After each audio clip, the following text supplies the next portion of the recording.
আসসালামু আলাইকুম বন্ধুরা, নতুন ভিডিওতে সবাইকে জানাচ্ছি সাদর আমন্ত্রণ। আজকে আমাদের আলোচনার বিষয়বস্তু হচ্ছে পঞ্চপাণ্ডবের। সবারই আপনারা জানেন যে বিদায় হয়ে গিয়েছে বাংলাদেশের শর্টার ভার্সন ক্রিকেট থেকে। টি-20 বলেন, ওয়ানডে বলেন, সবখান থেকেই হচ্ছে বাংলাদেশের যে পঞ্চপাণ্ডব বা 5জন পিলার ছিল তাদের কিন্তু আসলে বিদায় হয়ে গিয়েছে এবং রিসেন্টলি মাহমুদুল্লাহ রিয়াদ এবং মুশফিকুর রহিম বিদায় নিয়েছে। তারপরে বাংলাদেশ ক্রিকেটের ভবিষ্যৎ কি? বাংলাদেশ ক্রিকেট হোয়াইট বল ক্রিকেটে, বিশেষ করে ওয়ানডে ক্রিকেটে কতটা এগিয়ে যাবে? সামনে 2027-এ বিশ্বকাপ রয়েছে। বাংলাদেশ দলের সম্ভাবনা কতটুকু? বাংলাদেশ টিম হিসেবে কতটা গুছিয়ে উঠতে পারবে? এই সব বিষয় নিয়ে হচ্ছে আজকে আমাদের আলোচনা। তো পঞ্চপাণ্ডবদের বিষয়ে যদি আসি, আপনারা জানেন সাকিব আল হাসান তিনি দেশের বাইরে রয়েছেন, বোলিং অ্যাকশনের সমস্যা রয়েছে। চ্যাম্পিয়ন্স ট্রফি খেলে বিদায় নেওয়ার তার কথা ছিল, সেটাও হয়নি। এছাড়া তামিম ইকবাল বিপিএল এর সময় কিন্তু জানিয়ে দিয়েছেন তিনি আর আন্তর্জাতিক ক্রিকেট খেলছেন না। মুশফিকুর রহিম এবং মাহমুদুল্লাহ রিয়াদ তাদেরও হয়তো কিছুদিন হয়তো চালিয়ে যাওয়ার কথা ছিল বা তাদের হয়তো চিন্তা ভাবনা ছিল, কিন্তু আসলে চ্যাম্পিয়ন্স ট্রফিতে ভালো পারফর্ম না করতে পারায় সমালোচনা হয়, কিন্তু আসলে তারা নিজেদেরকে ক্যারিয়ার এখানে ফুল স্টপ করে দিয়েছেন হোয়াইট বল ক্রিকেটে। শুধুমাত্র মুশফিকুর রহিম টেস্ট ক্রিকেটে রয়ে গিয়েছেন, আর বাদ বাকি যত সিনিয়র ক্রিকেটার মাস্টার মুর্তজা অনেক আগেই অবসর নিয়েছেন। এছাড়া বাদ বাকি যে দুইজন সাকিব আল হাসান এবং তামিম ইকবাল তারাও অবসর নিয়েছেন। তো এটা আসলে বাংলাদেশের ক্রিকেটের জন্য অবশ্যম্ভাবী একটা বিষয় ছিল, যেহেতু 5জনই সিনিয়র ক্রিকেটের 5জনই ক্রিকেটারের যথেষ্ট বয়স হয়েছে। সবারই আসলে 36-37 প্লাস এইজ এবং সার্টিফিকেট অনুযায়ী।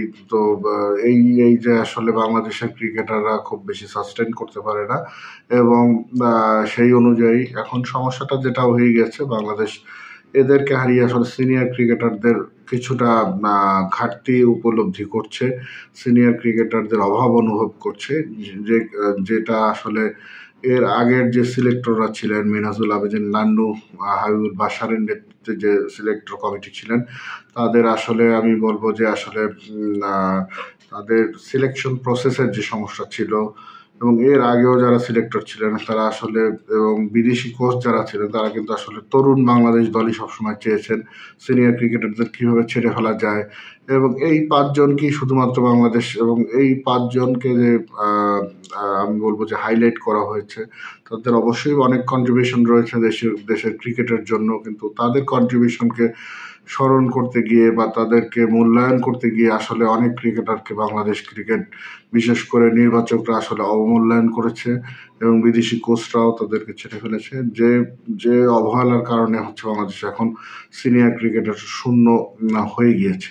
আমি কয়েকটা নাম বলতে পারি, ইমরুল কায়েসের কথা বলতে পারি, নাঈম ইসলামের কথা বলতে পারি, এ ধরনের কিন্তু অনেক ক্রিকেটার, শাহরিয়ার নাফিসের কথা বলতে পারি, তুষার ইমরানের কথা বলতে পারি। এরা কিন্তু বাংলাদেশ দলকে অনেকদিন সার্ভিস দেওয়ার মধ্যে তাদের ক্যাপাবিলিটি ছিল, অনেকদিন তারা কিন্তু সাস্টেন করতে পারতো। এবং এই পঞ্চপাণ্ডব যাদেরকে বলি, বাংলাদেশ ক্রিকেটার যাদের ভিত্তি বলি, যাদের হাত ধরে বাংলাদেশ 2015 বিশ্বকাপে ভালো করেছিল, এরপরে কিন্তু বাংলাদেশ আসলে পঞ্চপাণ্ডবের আমি যদি স্বর্ণালী যে সময়ও বলি, 2015 পরে কিন্তু বা 2019-এর পরে কিন্তু বাংলাদেশ ক্রিকেটের আসলে তেমন কোনো ডেভেলপমেন্ট আমরা দেখতে পাচ্ছি না। একই জায়গায় বাংলাদেশ টিম রয়ে গিয়েছে এবং দিনকে দিন এখন মনে হচ্ছে পিছিয়ে যাচ্ছে। বিশেষ করে আফগানিস্তানের সাথেও কিন্তু আমরা খুব একটা পেরে উঠছি না। অন্যান্য অন্যান্য কান্ট্রিগুলো, আয়ারল্যান্ডও কিন্তু আসলে মাথাচাড়া দিয়ে উঠছে বিভিন্ন সময়, এবং হচ্ছে আমাদের সিনিয়র ক্রিকেটার কিন্তু বাংলাদেশ দলে নেই। এখন যারা রয়েছেন সিনিয়র ক্রিকেটার বলতে আমরা তাসকিনকে বুঝতে পারছি, তিনি কিন্তু আসলে টি-20 ক্যাপ্টেন হওয়ার দাবিদার হয়ে গেছেন। লিটন দাসকে আমরা দেখছি। এছাড়া হচ্ছে সৌম্য সরকার রয়েছেন, যিনি আসলে দলে একেবারে অনিয়মিত প্লেয়ার। এছাড়া মোস্তাফিজুর রহমান রয়েছে। তো 30+ এইজের প্লেয়ার এছাড়া আসলে বাংলাদেশ দলে নেই। এবং বয়সের কারণ ছাড়াও যদি বলি, যেসব ক্রিকেটার আসলে বাংলাদেশ দলকে এখন লিড দিতে পারতো, অনেক ক্রিকেটার হচ্ছে তাদের ব্যক্তিগত বিভিন্ন অকারেন্স বলি, বিভিন্ন ভাবে ইনডিসিপ্লিনের কারণে কিন্তু আসলে তারা সিনিয়র ক্রিকেটার করতে পারেনি। সেটা একটা মেইন ইস্যু হয়ে গিয়েছে। নাসির হোসেনের কথা বলতে পারি, সাব্বির রহমানের কথা বলতে পারি। এই 33-34 বছর বয়সের এই প্লেয়ারগুলো কিন্তু বাংলাদেশ দলকে এখন সিনিয়র ক্রিকেটার হিসেবে মানে লিড দিতে পারতো, সেই জিনিসটাও হয়নি। এবং বাংলাদেশ এর আগেও 2004-05-এর দিকে এরকম একটা সমস্যা পড়েছিল, বিশেষ করে বা 2007-এর দিকেও বলা যেতে পারে, 7-এর বিশ্বকাপের পরেও 7-8-এর দিকে সিনিয়র ক্রিকেটার অনেক চলে গিয়েছিল, হাবিবুল বাশার সুমন, মোহাম্মদ রফিক, জাভেদ ওমর, যাদেরকে আসলে ক্যারিয়ারের তখন পড়ন্ত সময় ছিল এবং অবশ্যম্ভাবীভাবে তাদেরকে রিটায়ার করতে হয় বা কিছুটা দু একজনকে ফোর্সও করা হয়।